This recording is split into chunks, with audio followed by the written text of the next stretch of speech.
Good morning students. आज का हमारा विषय है वाक्य रचना। वाक्य रचना से संबंधित कुछ उद्देश्य हैं जो हम देखेंगे। उद्देश्यों में सबसे पहला है जिसमें किसी प्रकार की इच्छा या शुभकामना का बोध हो, जिसमें किसी बात के न होने का बोध हो, जिसमें किसी बात के होने का बोध हो, जहां एक वाक्य दूसरे की संभावना पर निर्भर हो।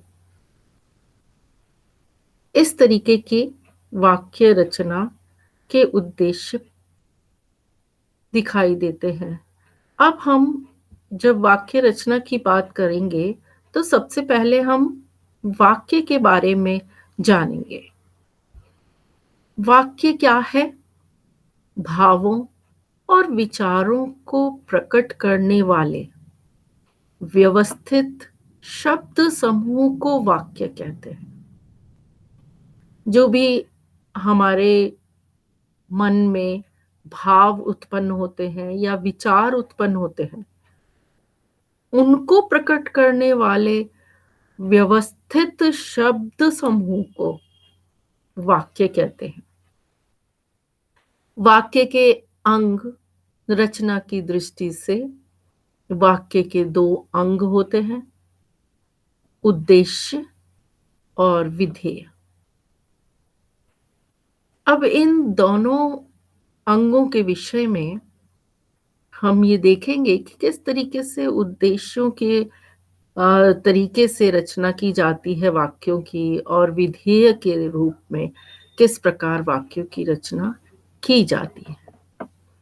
तो पहले हम ये देखते हैं कि शब्द, अक्षर, अक्षर ज्ञान के बाद धीरे धीरे उन अक्षरों को मिलाकर शब्द बनते हैं, और फिर शब्दों को एक समूह के रूप में जब हम लिखते हैं या बोलते हैं तो वो एक वाक्य का निर्माण कर लेते हैं।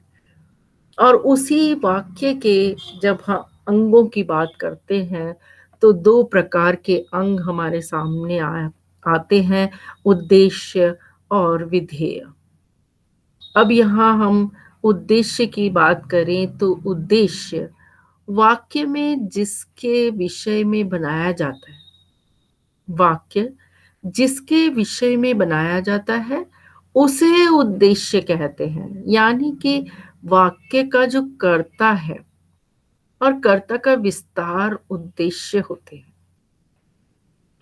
जैसे कि दादी जी पढ़ा रही हैं। अब हृदय रोग विशेषज्ञ डॉक्टर रोगियों को अच्छी तरह देखते हैं। इन वाक्यों में दादी और हृदय रोग विशेषज्ञ कर्ता है और डॉक्टर का विस्तार है। यहाँ पर जो डॉक्टर लिखा गया है, हृदय रोग विशेषज्ञ डॉक्टर रोगियों को अच्छी तरह देखते हैं। यानी कि जो अगर हम विस्तार की बात करते हैं तो वो उद्देश्य होते हैं। जैसे वाक्य का कर्ता और कर्ता का विस्तार। कर्ता हो गए दादी और हृदय रोग विशेषज्ञ। परंतु जब हम विस्तार की बात करें तो कर्ता का जो विस्तार है वो हमने डॉक्टर लगाकर किया है। तो ये इसका विस्तार उद्देश्य हो गया। उद्देश्य को हमने और विस्तार से बता दिया कि जो हृदय रोग विशेषज्ञ है वो डॉक्टर है। तो ये हमारे उद्देश्य का विस्तार हुआ। और उद्देश्य क्या है? दादी, दादी एक उद्देश्य है और हृदय रोग विशेषज्ञ भी उद्देश्य है। लेकिन हम इसके उद्देश्य के विस्तार की यदि बात करते हैं तो फिर हम इसमें डॉक्टर जो लगाया है वो हमारा विस्तार कहलाएगा। अब इसी में अगर हम उद्देश्यों से आगे बढ़ते हैं तो विधेय। अब विधेय क्या है? वाक्य में उद्देश्य के विषय में जो कुछ बताया जाता है उसे विधेय कहते हैं। जैसे कुत्ता भौंक रहा है, माली चला गया। अब यहाँ इन वाक्यों में भौंक रहा है, चला गया विधेय है। यानी कि वाक्य में उद्देश्य के विषय में जो कुछ बताया जाता है, उद्देश्य है कुत्ता हुआ या माली हुआ, ये हमारा उद्देश्य है। लेकिन इनके विषय में जो बताया जा रहा है वो विधेय है। कुत्ते के विषय में बताया जा रहा है कि वो भौंक रहा है, या माली के विषय में बताया जा रहा है कि वो चला गया है, तो ये हमारा विधेय है। तो यहाँ जो वाक्य की दोनों चीजें जब बताई गई हैं, वाक्य के जब अंग बताए गए हैं, तो उसमें उद्देश्य भी शामिल है और विधेय भी शामिल है। तो उसमें जब हम अलग अलग करके देखेंगे तो उद्देश्य तो कर्ता हो गया, या जैसे कुत्ता भौंक रहा है तो कुत्ता कहलाएगा, माली कहलाएगा। और यदि हम उन्हें विधेय, उस वाक्य में हम विधेय को ढूंढते हैं, तो उसमें उद्देश्य के विषय में जो कुछ कहा गया है वो विधेय होता है। उद्देश्य निर्धन बालिका, हम, कल्पना चावला, और विधेय हो गया निर्धन बालिका भूख से व्याकुल है। यानी कि उद्देश्य है निर्धन बालिका और विधेय क्या है, भूख से जब वो व्याकुल है तो वो उसका विधेय हो गया। हम कल नागपुर जाएंगे, तो हम क्या है, उद्देश्य है, और विधेय क्या हो गया, कल नागपुर जाएंगे। अब कल्पना चावला अंतरिक्ष यात्रा पर गई थी, तो कल्पना चावला तो उद्देश्य हो गई, और अंतरिक्ष यात्रा पर गई थी ये विधेय माना जाएगा। तो अब इसमें हमारे विधेय और वाक्यों में जो हम देख रहे हैं कि वाक्यों में विधेय और उद्देश्य किस प्रकार शामिल होते हैं। अब इनका वाक्य में जो भेद है, उन भेद की यदि बात करें तो भेद भी दो प्रकार के होते हैं। एक तो रचना के आधार पर वे वाक्य के भेद होते हैं, और दूसरा अर्थ के आधार पर वाक्य के भेद होते हैं। सबसे पहले हम देखेंगे रचना के आधार पर वाक्य के भेद। रचना के आधार पर वाक्य के भेद तीन प्रकार के होते हैं। जब हम वाक्यों की रचना करते हैं, जब हम वाक्यों को बनाते हैं, तो तीन प्रकार से हमारे सामने वाक्य आते हैं। सबसे पहला जो है वो कहलाता है सरल वाक्य, यानी साधारण वाक्य भी कह सकते हैं, और अंग्रेजी में इसे सिंपल सेंटेंस बोलते हैं। और जब संयुक्त वाक्य की बात आती है तो कंपाउंड सेंटेंस। और मिश्र या मिश्रित वाक्य जब कहा जाता है तो फिर कॉम्प्लेक्स सेंटेंस कहा जाता है। अब इन विषयों की जब हम अलग अलग बात करेंगे, अभी हम पिक्चर के उसमें जब देखते हैं तो हमें दिखाई देता है कि रचना के आधार पर वाक्य के जो भेद हैं वो हैं साधारण वाक्य या सरल वाक्य, संयुक्त वाक्य, और फिर मिश्रित वाक्य। ये एक पिक्चर के आधार पर हमने इसको चित्र के माध्यम से देखा। अब सबसे पहले हम जब बात कर रहे हैं सरल वाक्यों की, तो फिर हम सरल वाक्यों को लेंगे और उन्हें देखेंगे कि सरल वाक्य क्या होते हैं।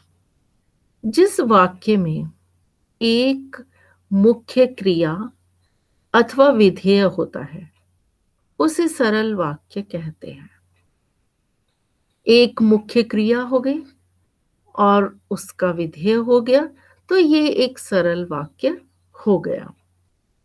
जैसे कि हम देखते हैं, हमने लाल किला देखा, माली पौधों को खींच रहा है, बच्चा माँ की गोद में सो गया। प्रधानमंत्री 15 अगस्त को लाल किले पर तिरंगा फहराएंगे। इन वाक्यों में क्रमशः निम्नलिखित एक-एक क्रियापद है। देखा, खींच रहा है, सो गया, फहराएंगे। इसलिए सभी वाक्य के ये सभी सरल वाक्य के उदाहरण माने जाएंगे, क्योंकि इसमें एक-एक ही विधेय है, एक-एक ही हम क्रिया देख रहे हैं। क्योंकि अ, हमने लाल किला देखा, तो देखा यानी एक विधेय हमारे सामने आ गया। खींच रहा है, माली पौधों को खींच रहा है। क्या कर रहा है? क्रिया क्या है? वो उनको खींच रहा है। और बच्चा माँ की गोद में क्या कर रहा है? सो गया है। एक ही क्रिया हो रही है। और प्रधानमंत्री 15 अगस्त को लाल किले पर तिरंगा फहराएंगे। एक ही क्रिया करेंगे। तो यहाँ जब एक मुख्य क्रिया है, तो फिर इसे सरल वाक्य कहा जाएगा। अब अगला वाक्य हम देखेंगे, साधारण वाक्य। साधारण वाक्य या सरल वाक्य, जिन वाक्यों में एक ही क्रिया होती है और एक कर्ता होता है, वे साधारण वाक्य कहलाते हैं। हम दूसरे शब्दों में ये भी कह सकते हैं कि जिन वाक्यों में केवल एक ही उद्देश्य और एक ही विधेय होता है, उन्हें साधारण या सरल वाक्य कहते हैं। इसमें एक उद्देश्य और एक विधेय रहते हैं। ये चीज़ यहाँ बार-बार आपको बताई जा रही है कि अगर आप साधारण वाक्य या सरल वाक्य की बात करेंगे, तो उसमें एक ही क्रिया होगी, एक ही कर्ता होगा और फिर हम उसे साधारण वाक्य कह सकेंगे। और अगर दूसरे शब्दों में हम जानना चाहें, तो एक ही उद्देश्य होगा, एक ही विधेय होगा, उन्हें भी हम साधारण और सरल वाक्य कह सकेंगे। इसके उदाहरण के तौर पर हम देख लेते हैं कि बिजली चमकती है और पानी बरसा। इन वाक्यों में एक-एक उद्देश्य अर्थात कर्ता और विधेय अर्थात क्रिया है। अतः ये हमारे वाक्य सरल वाक्य कहलाएंगे। अब इन वाक्यों के बाद हम संयुक्त वाक्य की बात करेंगे। संयुक्त वाक्य जिस वाक्य में दो या दो से अधिक उपवाक्य स्वतंत्र रूप से समुच्चय बोधक अवयव या योजक के द्वारा जुड़े हों। तो ध्यान रहे कि संयुक्त वाक्य का प्रत्येक उपवाक्य स्वतंत्र होता है। यहाँ जब हम उपवाक्य की बात करेंगे तो ये स्वतंत्र रूप से होता है, जिसका अपना स्पष्ट अर्थ होता है और उसे समझने के लिए हमें दूसरे उपवाक्य का सहारा नहीं लेना पड़ता। जैसे सज्जन सबका भला चाहते हैं, परंतु दुर्जन दूसरों को सदा दुख देते हैं। इसी तरीके से प्रयुक्त प्रस्तुत वाक्य में दो उपवाक्यों से जुड़ा है, जो निम्न प्रकार है। जैसे कि सज्जन सबका भला चाहते हैं, दुर्जन दूसरों को सदा दुख देते हैं। अब दोनों उपवाक्य स्वतंत्र रूप से पूर्ण अर्थ व्यक्त करते हैं। दोनों का अपना अपना अर्थ है। साथ ही दोनों उपवाक्य परंतु योजक से जुड़े हुए हैं। परंतु योजक से जुड़े हैं, लेकिन दोनों का अपना ही अर्थ निकल रहा है, वो स्वतंत्र है। सज्जन सबका भला चाहते हैं, ये भी एक स्वतंत्र वाक्य है। दुर्जन दूसरों का सदा दुख देते हैं, ये भी एक स्वतंत्र वाक्य है। परंतु यदि हमने इसको एक वाक्य के रूप में जोड़कर, परंतु लगाकर हमने इस पूरे एक वाक्य को बनाया, तो फिर ये संयुक्त वाक्य हो गया। तो इसमें दिया भी गया है कि जिस वाक्य में दो या दो से अधिक उपवाक्य स्वतंत्र रूप से समुच्चय बोधक अवयव या योजक के साथ जुड़े हों, तो ध्यान रहे कि संयुक्त वाक्य का प्रत्येक उपवाक्य स्वतंत्र होता है, जिसका अपना स्पष्ट अर्थ होता है, और उसे समझने के लिए दूसरे उपवाक्य का सहारा नहीं लेना पड़ता। यानी कि अगर उनमें दो वाक्य हैं तो दोनों अपना अपना अलग मतलब रखते होंगे, परंतु यदि उन्हें जोड़ा जाए तो फिर किसी भी योजक चिन्ह के द्वारा उन्हें जोड़ा जा सकता है। अब हम यहाँ संयुक्त वाक्य से संबंधित जिन और भी इसका विस्तार से अध्ययन करें तो हम देखेंगे कि जिस वाक्य में दो या दो से अधिक उपवाक्य मिले हों, परंतु सभी वाक्य प्रधान हों, तो ऐसे वाक्य को संयुक्त वाक्य कहते हैं। वाक्य तो संयुक्त है, संयुक्त रूप से काम कर रहा है, लेकिन उसका अपना अपना ही स्वतंत्र मतलब होता है। दूसरे शब्दों में हम ये भी कह सकते हैं कि जिन वाक्यों में दो या दो से अधिक सरल वाक्य योजकों और एवं, तथा, या या अथवा, इसलिए, अतः, फिर भी, तो, नहीं तो, किंतु, परंतु, लेकिन, पर आदि ये योजक है, योजक यानी जोड़ते हैं, से जुड़े हों, उन्हें संयुक्त वाक्य कहते हैं। इतने सारे योजकों के द्वारा यदि कोई दो वाक्य या दो से अधिक वाक्य जुड़े हुए हों, तो फिर हम उन्हें संयुक्त वाक्य कहेंगे। और हम इसको सरल शब्दों में यदि समझाना चाहें तो इस प्रकार समझा सकते हैं कि जिस वाक्य में, जो भी वाक्य है, साधारण अथवा मिश्र वाक्यों का मेल संयोजक अवयवों द्वारा होता है, उसे संयुक्त वाक्य कहते हैं। अब हम यहाँ पर ये देखते हैं कि संयुक्त वाक्य का क्या उदाहरण हो सकता है। जैसे उदाहरण के तौर पर हम देखते हैं कि वह सुबह गया और शाम को लौट आया।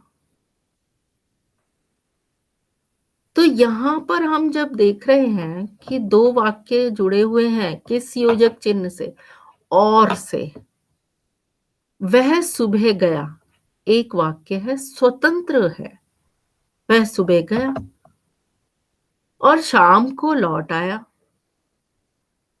तो ये भी एक स्वतंत्र वाक्य है। परंतु यदि हम इसे जोड़ते हैं तो हम और लगाकर इस वाक्य को जोड़ रहे हैं, वह सुबह गया और शाम को लौट आया। इसका मतलब ये एक संयुक्त वाक्य हो गया, दो वाक्यों को जोड़ दिया गया है। अब उसने बहुत परिश्रम किया, किंतु सफलता नहीं मिली। यहां भी हम बात करेंगे तो दो वाक्यों की करते हैं, सरल दो वाक्यों को जोड़ने पर किंतु से हमने इन्हें जोड़ा है। तो संयुक्त वाक्य उस वाक्य समूह को कहते हैं जिसमें दो या दो से अधिक सरल वाक्य अथवा मिश्र वाक्य वाक्य अवयवों द्वारा संयुक्त हो गए। तो इस प्रकार के वाक्य लंबे और आपस में उलझे हुए होते हैं। जैसे मैं रोटी खाकर लेटा कि पेट में दर्द होने लगा। दो वाक्य हैं, मैं रोटी खाकर लेटा और फिर एक दूसरा वाक्य हो गया पेट में दर्द होने लगा। तो इससे हमने योजक चिन्ह की से जोड़ दिया कि मैं रोटी खाकर लौटा कि पेट में दर्द होने लगा और दर्द इतना बढ़ा कि तुरंत डॉक्टर को बुलाना पड़ा। ये भी एक लगातार संयुक्त वाक्य चल रहा है कि दर्द इतना बढ़ा कि तुरंत डॉक्टर को बुलाना पड़ा। इस तरीके के लंबे वाक्य जो हैं उनमें कहीं ना कहीं इस तरीके के जो शब्द हैं वो योजक के रूप में हमारे सामने व्यक्त होते हैं और बहुत ही लंबा वाक्य, इस तरीके का लंबा वाक्य बन जाता है।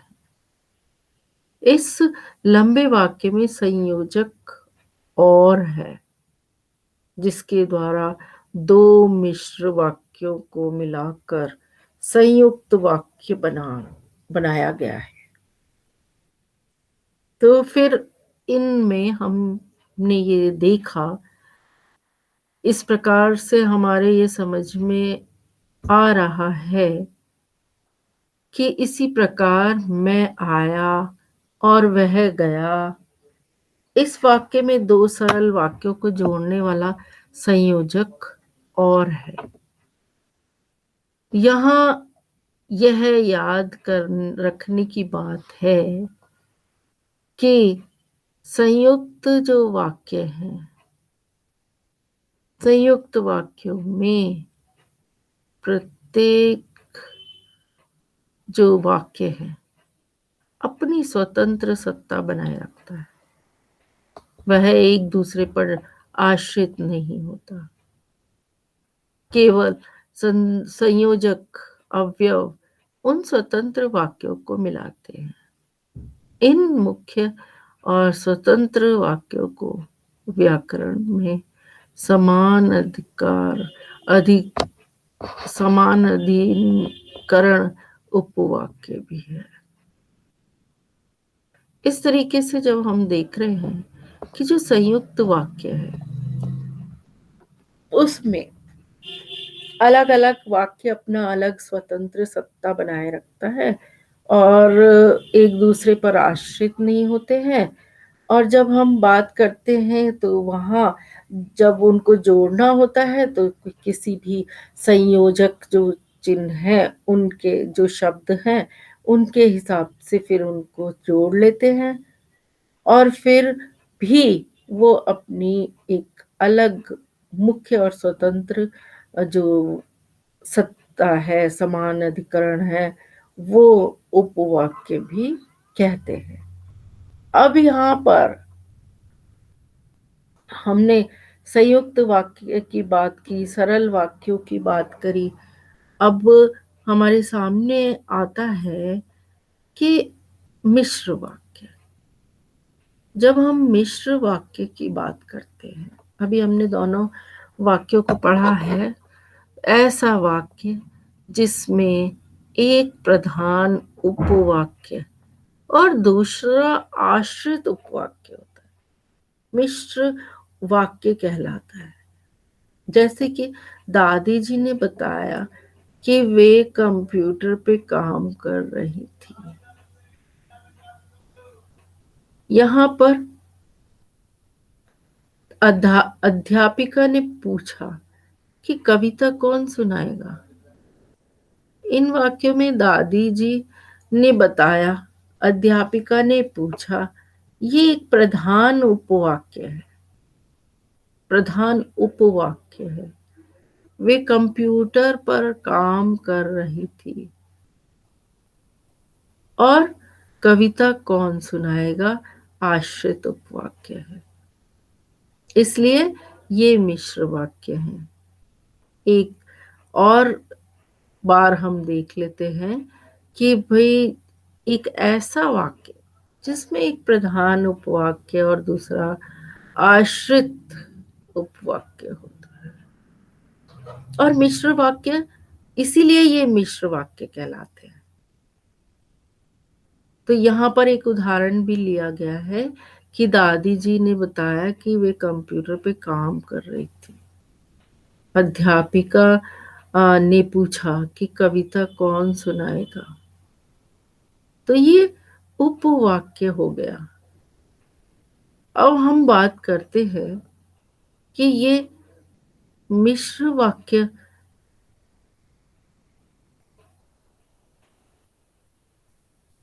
किस आधार पर हुआ।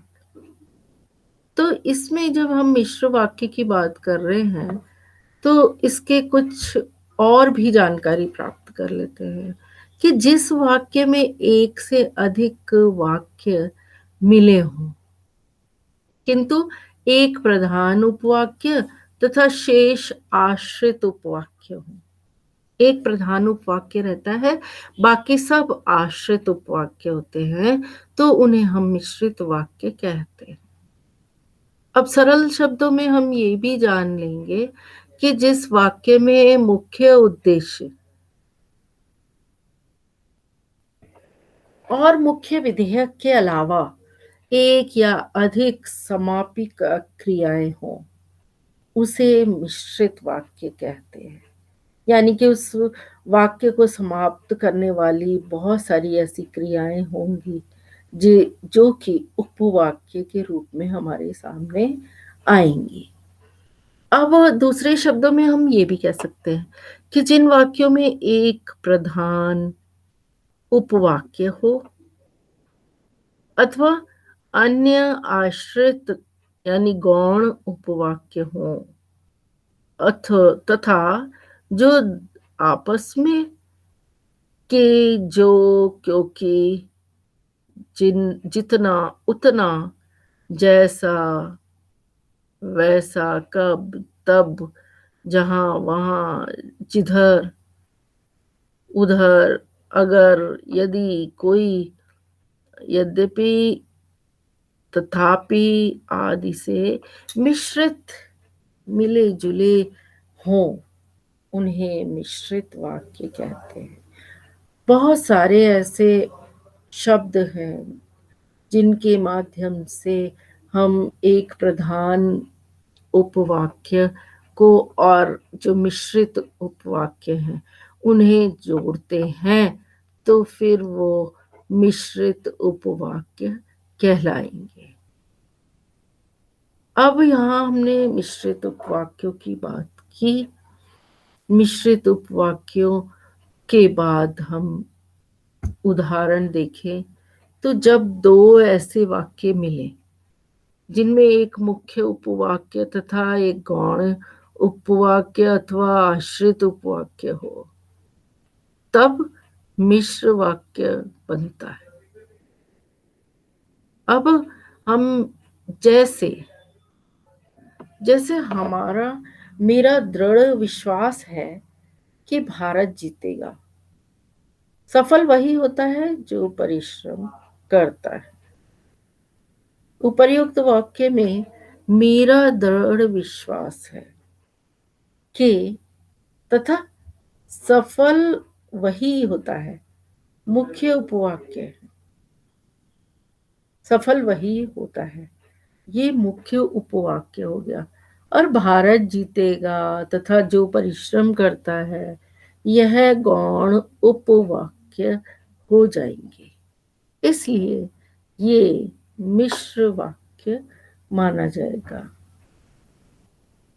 अब हम और इसके जो उदाहरण जब देखते हैं तो हमें ये पता चल जाता है कि अर्थ के आधार पर, किस आधार पर हम इन वाक्यों को देखते हैं। वाक्य एक भाषिक इकाई पढ़ने या सुनाने से मन में जो भाव उत्पन्न होता है उसे अर्थ वाक्य कहते हैं। अब जब हम बात अर्थ वाक्य की कर रहे हैं तो अर्थ वाक्य के आधार पर वाक्य 8 प्रकार के होते हैं। अब यहाँ जब वाक्य का भाषिक इकाई पढ़ने या सुनाने से मन में जो भाव उत्पन्न हो रहा है उसे हम अर्थ कहते हैं। उसका कुछ अर्थ निकले, भाव उत्पन्न हो, अर्थ के आधार पर वाक्य 8 प्रकार के माने गए हैं। पहला है विधानार्थक वाक्य। विधानार्थक वाक्य, इसमें जिस वाक्य से कार्य के करने या होने का बोध होता है, तो जिस वाक्य में कार्य के करने या होने का बोध होता है उसे विधानार्थक वाक्य कहते हैं। जैसे विधानवाचक वाक्य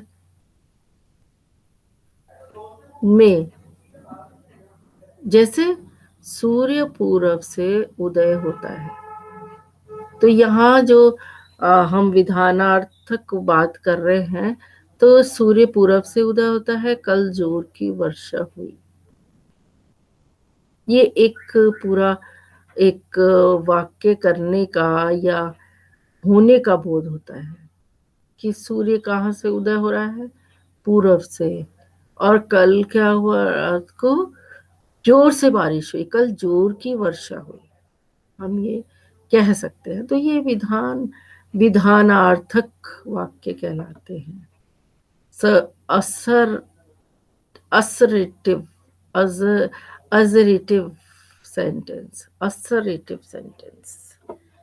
तो इसमें जो भी सेंटेंस है उन वाक्यों में कार्य के करने या होने का बोध होता है। इसमें कार्य हो रहा है, सूर्य पूरब से उदय हो रहा है और बारिश भी जोरों की हो रही है, तो इसका मतलब ये विधानार्थक वाक्य हो गया। दूसरा है निषेधार्थक वाक्य, नेगेटिव सेंटेंस। जिस वाक्य से किसी काम को करना, कार्य या बात के करने का बोध का भाव प्रकट होता है, जैसे कि उसे निषेधार्थक या निषेधवाचक या अथवा निर्देशात्मक नकारात्मक वाक्य कहते हैं। इस प्रकार के वाक्य में नहीं, न या मत शब्द का प्रयोग होता है।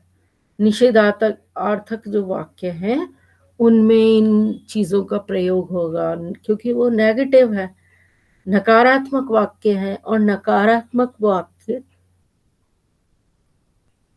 वो ही होते हैं जिनमें किसी कार्य के या बात न होने का प्रभाव हो, कोई काम नहीं हो रहा है, तो फिर वो नकारात्मक वाक्य कहलाएंगे। जीव हिंसा नहीं करनी चाहिए, तो ये भी एक नकारात्मक सेंटेंस है। इस वर्ष मौसम में वर्षा नहीं हुई, ये भी एक नकारात्मक वाक्य कहलाएगा। इस तरीके से हमने ये देखा कि निषेधात्मक जो वाक्य हैं वो निषेधार्थक वाक्य कहलाते हैं। अब यहाँ हम देखते हैं कि प्रश्नार्थक शब्द में, वाक्य में इंटेरोगेटिव सेंटेंस, जिस वाक्य में किसी व्यक्ति, वस्तु, स्थान या कार्य के विषय में प्रश्न पूछा जाए उसे प्रश्नार्थक या प्रश्नवाचक वाक्य कहते हैं। जैसे, क्या तुमने अपना पाठ याद कर लिया? निशा कहाँ जा रही है? तो ये दोनों क्या हुए? प्रश्नवाचक जो वाक्य है वो कहलाए। तो इसमें इंटरोगेटिव सेंटेंस की भी बात हो गई। अब हम देखें तो वास्तव में इन दोनों जो वाक्य हैं उनमें नहीं से संबंधित या न से संबंधित वाक्य बन रहा है। क्या तुमने तो यहाँ पर जब हम बात करेंगे प्रश्नार्थक वाक्यों की, तो यहाँ प्रश्न उभरता है। जब हम कोई क्वेश्चन सरल सा बनाते हैं तो उसमें सरल वाक्य के माध्यम से प्रश्न तैयार किया जाता है, जिसे हम प्रश्नार्थक वाक्य कहेंगे। तो इसलिए इसमें प्रश्नवाचक जो है वो चिन्ह लगाया जाता है। अब है आज्ञार्थक वाक्य, इम्पेरेटिव सेंटेंस। इम्पेरेटिव सेंटेंस में जिस वाक्य से आज्ञा, अनुमति, उपदेश, अनुरोध आदि भाव का बोध हो, तो ज्ञानार्थक या आज्ञावाचक शब्द कहते हैं। अब इसमें उदाहरण हम जब देखते हैं, माता पिता की आज्ञा का पालन करें। कृपया मुझे मंदिर का रास्ता बताइए। अब इस वाक्य में हम देख रहे हैं कि आज्ञा है, अनुमति, उपदेश या अनुरोध किया जा रहा है। तो फिर हम रघु अब इस तरीके से हम आज्ञा और उपदेश आदि के कारण ही इसे आज्ञावाचक वाक्य कहेंगे, क्योंकि इसमें आज्ञा दी जा रही है। माता पिता की आज्ञा का पालन करें, कृपया मुझे मंदिर का रास्ता बताइए आदि। अगला है निषेधवाचक वाक्य। अब निषेधार्थक जो वाक्य है वो हमने देखा, प्रश्नार्थक वाक्य हमने देखा। अब हम देखेंगे आज्ञार्थक वाक्य, जिसमें आज्ञा दी जा रही हो, अनुमति, उपदेश, अनुरोध आदि भाव का बोध हो। जिस वाक्य में हमें ये दिखाई दे कि हमें आज्ञा दी जा रही है, तो आज्ञा देने से हम उस वाक्य में इस तरीके का परिवर्तन देखते हैं कि भाव का बोध हो रहा है। किस तरीके के भाव? आज्ञार्थक या आज्ञावाचक शब्द कहलाते हैं। जैसे माता पिता की आज्ञा का पालन करें, कृपया मुझे मंदिर का रास्ता बताइए। तो यहाँ हमने आज्ञा मांगी है, आज्ञा का पालन किया है, तो अनुरोध भी किया है कि कृपया मुझे मंदिर का रास्ता बताइए। तो जहां आज्ञार्थक वाक्य की बात होती है, इंपैरेटिव सेंटेंस की, तो इनमें अनुमति, उपदेश, अनुरोध, आज्ञा, इन सब शब्दों का प्रयोग होता है। तो फिर ये आज्ञावाचक वाक्य कहलाते हैं। अब हम अगला वाक्य देखते हैं, इच्छार्थक वाक्य। इच्छार्थक वाक्यों में जिस वाक्य में वक्ता की इच्छा, आशा, आशीर्वाद, शुभकामना आदि का भाव प्रकट हो, इच्छार्थी वाक्य कहते हैं। जैसे भगवान तुम्हारा भला करे, ये एक आशीर्वाद दिया। नया वर्ष मंगलमय हो, ये एक शुभकामना दी गई है। तो ये इच्छार्थक वाक्य कहलाएंगे कि वक्ता की इच्छा इसमें जाहिर हो रही है, वो किसी को आशीर्वाद दे रहा है या वक्ता किसी को शुभकामना दे रहा है। तो उसका जो वाक्य है, वो इच्छार्थक वाक्य कहलाए, इच्छावाचक। तो इच्छावाचक वाक्य में इस तरीके के वाक्य शामिल होंगे। अब अगला वाक्य है संकेतार्थक वाक्य, कंडीशनल सेंटेंस, जिसमें कि जिस वाक्य में एक क्रिया का होना किसी दूसरी क्रिया के पूर्ण होने पर निर्भर हो, उसे संकेतवाचक वाक्य कहेंगे। कुछ संकेत उसमें शामिल होता है। यदि तुम मेहनत करते तो अवश्य पास होते, यानी कि उसमें इस वाक्य में संकेत दिया गया है, कंडीशन ऐसी रखी गई है कि यदि आप मेहनत करेंगे तो फिर आप जरूर पास हो जाएंगे, और अगर गृह कार्य पूरा हो जाए तो खेलेंगे। यानी कि पहले कंडीशन क्या है, गृह कार्य पूरा करना है, उसके बाद खेलना होगा। तो ये एक संकेतार्थक है, संकेत दिया जा रहा है।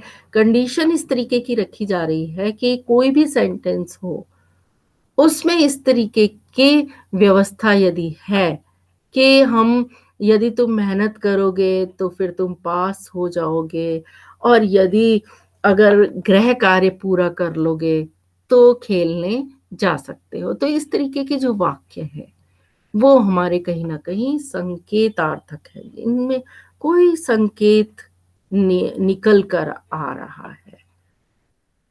अगला है संदेहार्थक वाक्य, जिसमें कुछ संदेह है, जिस वाक्य से कार्य सिद्धि की संभावना अथवा अनिश्चित स्थिति की सूचना हो, उसे संदेह आर्थक या संदेह वाचक वाक्य कहते हैं।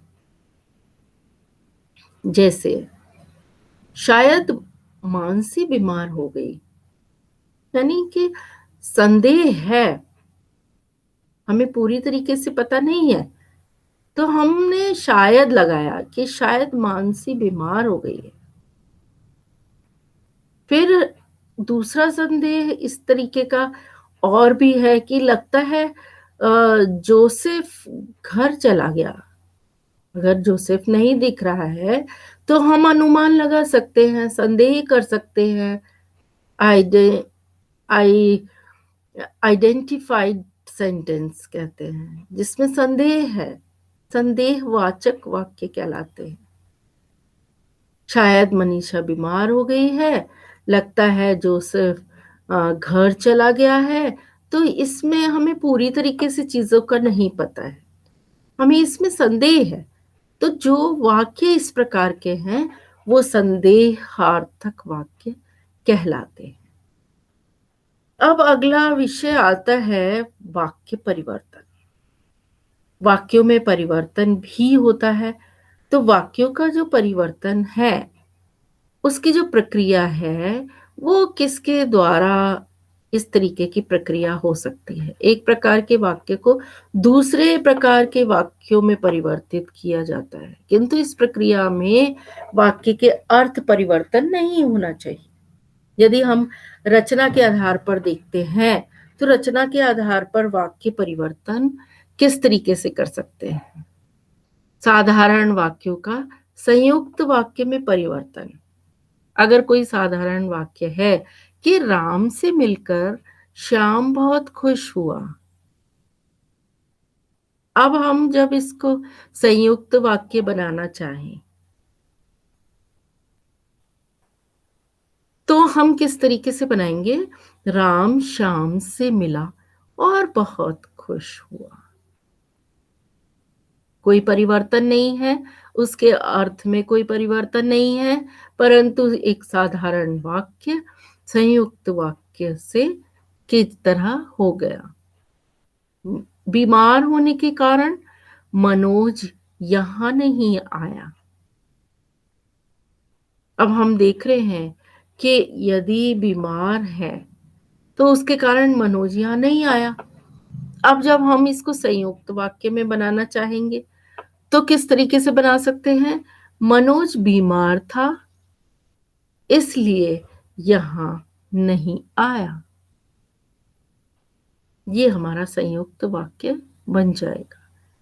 परंतु हम यदि और संयुक्त वाक्यों का साधारण वाक्यों में परिवर्तन देखते हैं, तो फिर सौरभ ने बहुत कहा परंतु गौरव नहीं आया। संयुक्त वाक्य हो गया। और फिर संयुक्त वाक्य क्या बनाएंगे? सौरभ के बहुत कहने पर भी गौरव नहीं आया। तो इसमें कहीं ना कहीं हमने संयुक्त वाक्यों को साधारण वाक्यों में परिवर्तित कर दिया है। अब साधारण वाक्यों का मिश्रित वाक्य में परिवर्तन किस तरीके से हो रहा है? रात को देर तक जागने से मेरे सिर में दर्द हो गया। ये एक साधारण वाक्य। परंतु हम मिश्रित वाक्य जब बनाएंगे तो किस आधार पर बनाएंगे कि रात को देर तक जागने से मेरे सिर में दर्द हो गया।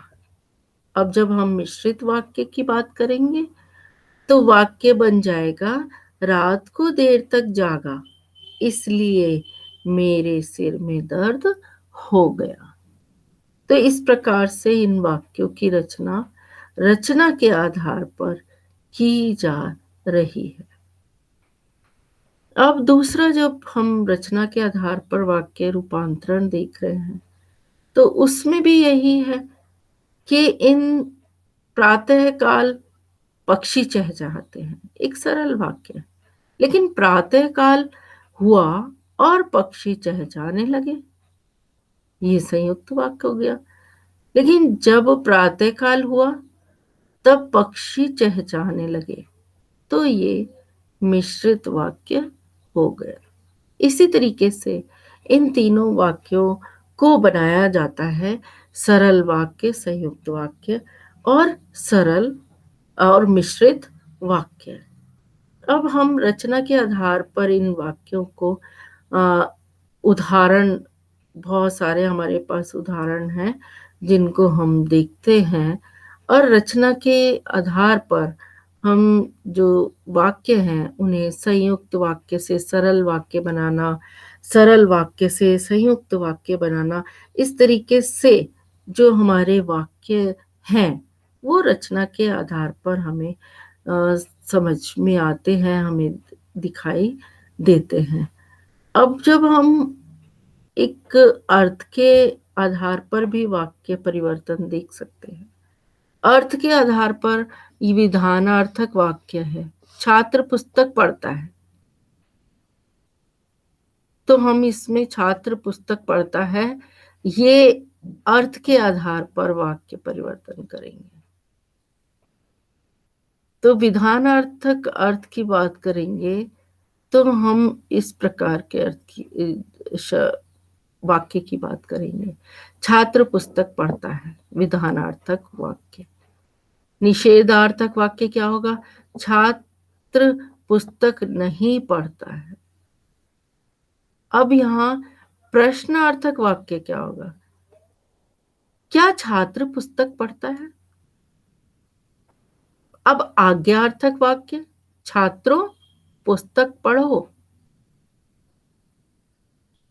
इच्छार्थक वाक्य, छात्र पुस्तक पढ़ें। और संकेतार्थक वाक्य की बात करेंगे तो यदि छात्र पुस्तक पढ़ेगा तो पास होगा। इसी तरीके से संदेहार्थक वाक्य, शायद छात्र पुस्तक पढ़ता है।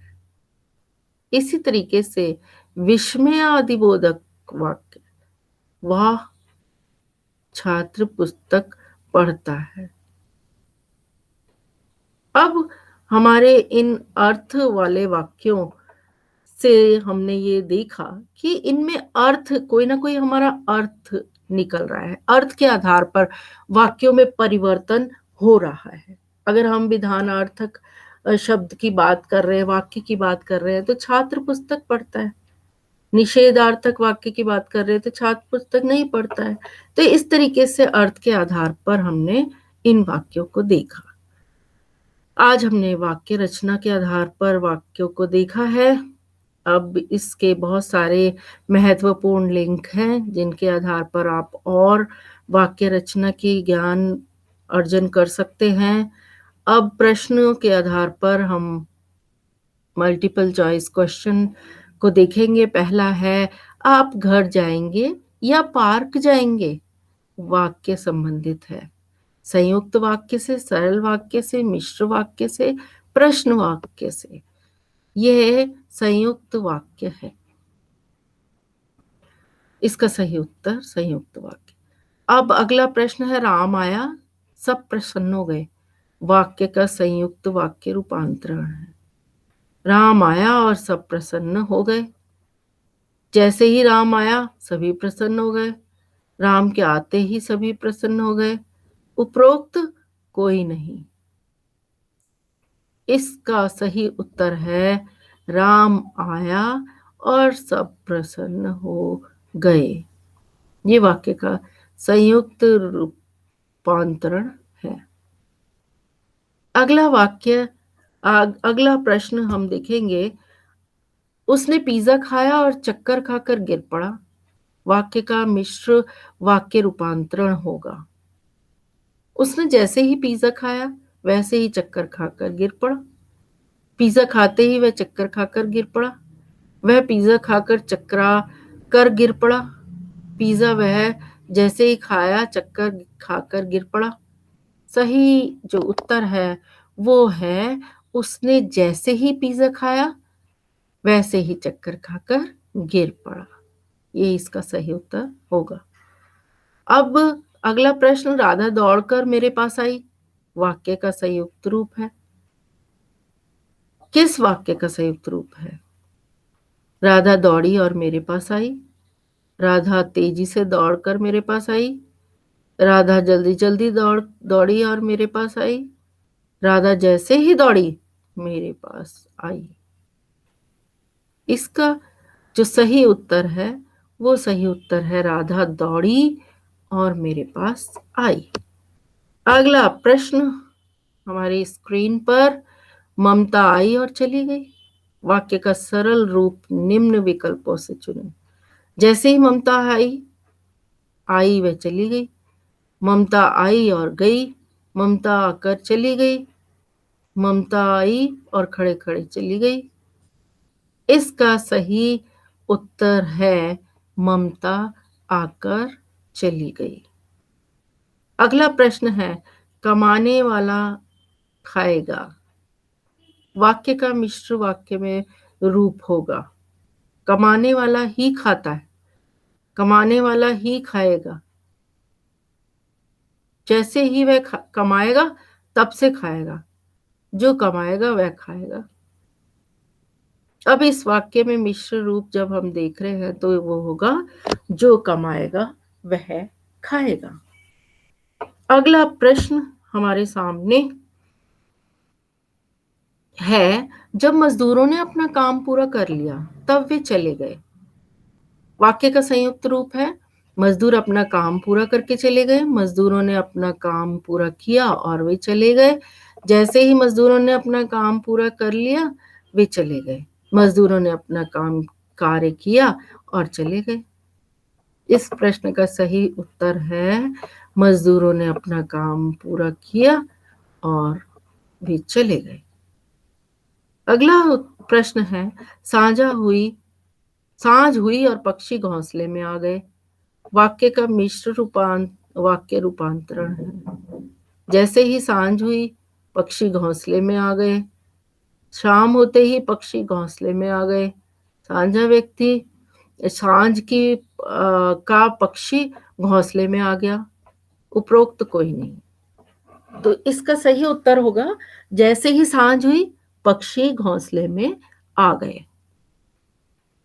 अगला प्रश्न, जैसे ही सिपाही ने इशारा किया गाड़ी चल दी।